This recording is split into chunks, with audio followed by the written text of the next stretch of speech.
game, and virtual BT did respond. There was a play at third base to end the game. The umpire banged the kid out, and BT came out charging. And I won't say on the air what was said in that conversation.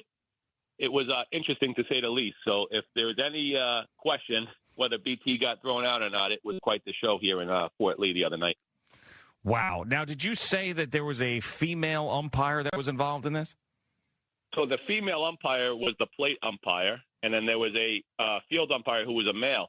The field umpire made the call that he was upset about in the first inning, but for some reason, BT was letting the home plate umpire have it. There's also another rule in Little League where the assistant coaches aren't really supposed to speak to the umpires, but BT didn't want to adhere to that either. Okay. Well, Bill, I appreciate the information. You sound like a trustworthy guy with this eyewitness account, and we thank you for calling this morning. No, I love the show, guys. Keep up all the great work, and go Fort Lee baseball. We love you guys. All right. Well, thanks, Bill. That's a Fort Lee parent who said that things got a little dicey out there. Get your act together, loser! Suck on it. Fuck you.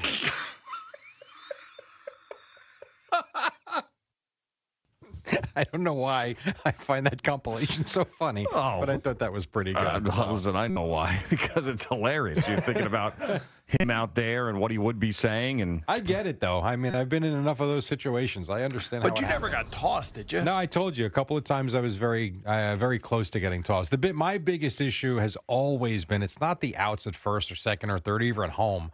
It's the balls and call strikes. These kids don't swing. Yes, that's the And point. they're squeezing kids that are 10 years old. That's why these kids' arms fall off. Listen, anything is close. That's why. I agree.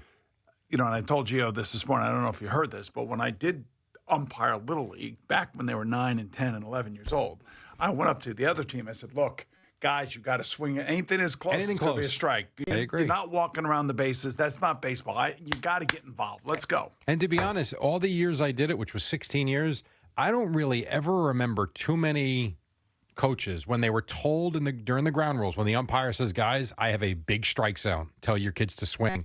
No one ever complained about it. It was, the other stuff on the bases. But There's nothing worse than watching a poor kid out there in the mound walk like 5 straight kids. And it's boring. And then everybody just sitting there, and everybody feels bad for him or her, and then you got to deal with that, and just miserable. It's also why kids lose interest in the game. When you're sitting out there, ball 4, ball 8, bases, it's just, play the game.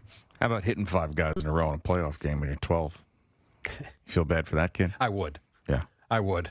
Would you feel bad enough to cut him the next year from the team? I don't know that I would do that. Yeah. But I don't think I would have let it get to 5. Yeah, I think I'd go to the parents and go, look, your kid sucks. I had a great year that year before that game. That was an outlier. That was the yips. There's nothing I could do about it. All right, Boomer and Gio coming to you live for the Build Ford Tough Studio. All righty, boys. Our transportation.